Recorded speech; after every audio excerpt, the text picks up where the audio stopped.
Assalamualaikum warahmatullahi wabarakatuh. Perkenalkan, nama saya Habib Al-Baqi. Saya di sini akan menjelaskan tentang Wireless Sensor Network atau disebut WSN. Pengertian WSN merupakan kumpulan node yang berupa sensor yang akan melakukan pengambilan data kemudian dikirim kepada server yang ditempatinya. Kemudian atau bisa juga disebut jaringan sensor yang memantau atau merekam kondisi fisik lingkungan dan meneruskan datanya ke lokasi pusat. WSN dapat mengukur kondisi lingkungan seperti suhu, suara, tingkat polusi, kelembapan, dan angin. Komponen utama pada wireless sensor network adalah yang pertama, pasti kita butuh node sensor. Kenapa? Karena untuk mendeteksi keadaan sekitar atau lingkungan kita butuh alat yang namanya sensor. Nah, sensor ini itu berfungsi untuk mengumpulkan data kemudian dikirim pada server pusat atau server yang ditempatinya melalui internet. Dan untuk mengirimkan data, kita butuh yang namanya router. Node router ini berfungsi untuk mengirim, menentukan rute yang akan dituju dari tempat pengirim ke tujuannya. Dan ada node gateway. Kalau kita sudah mempunyai data, kemudian mempunyai router untuk mengirimnya, kita butuh penerima atau sebagai artian gateway ini pintu masuk keluarnya paket data. Jadi setelah dikirim akan diterima oleh gateway ini karena kita mengirimnya melalui internet.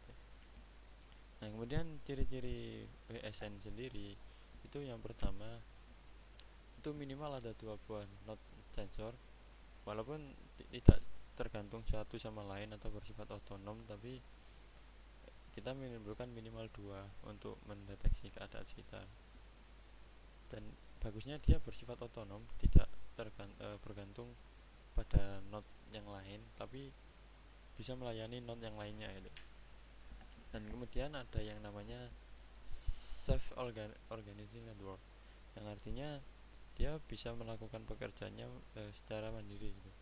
Jadi memiliki kemampuan yang cerdas dalam bentuk implementasi AI. Jadi dia punya beberapa kemampuan seperti AI, perencanaan, konfigurasi, manajemen, optimasi jaringan yang di tempat ini.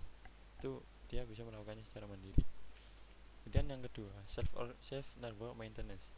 Itu memiliki arti dia bisa memelihara atau merawat dirinya sendiri atau server yang ditempatinya gitu. Dia melakukannya secara mandiri tanpa bantuan yang lainnya gitu. Yang ketiga, ada topologi yang untuk WSN. Nah, di sini topologi yang paling bagus untuk WSN adalah topologi tree. Kenapa?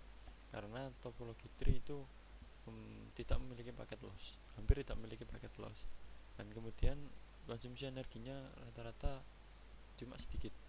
Jika kita baca terbatasnya energi dan bandwidth sehingga dibutuhkan topologi yang tepat. Jadi karena keterbatasan energi dan bandwidth atau memorinya, kita membutuhkan topologi yang tepat untuk membuat WSN ini bekerja lebih maksimal lagi. Dan solusinya yang paling bagus di antara topologi yang ada adalah topologi tree dengan keunggulan yang sudah saya jelaskan tadi. Mungkin sekian penjelasan dari saya, kurang lebihnya mohon maaf. Assalamualaikum warahmatullahi wabarakatuh.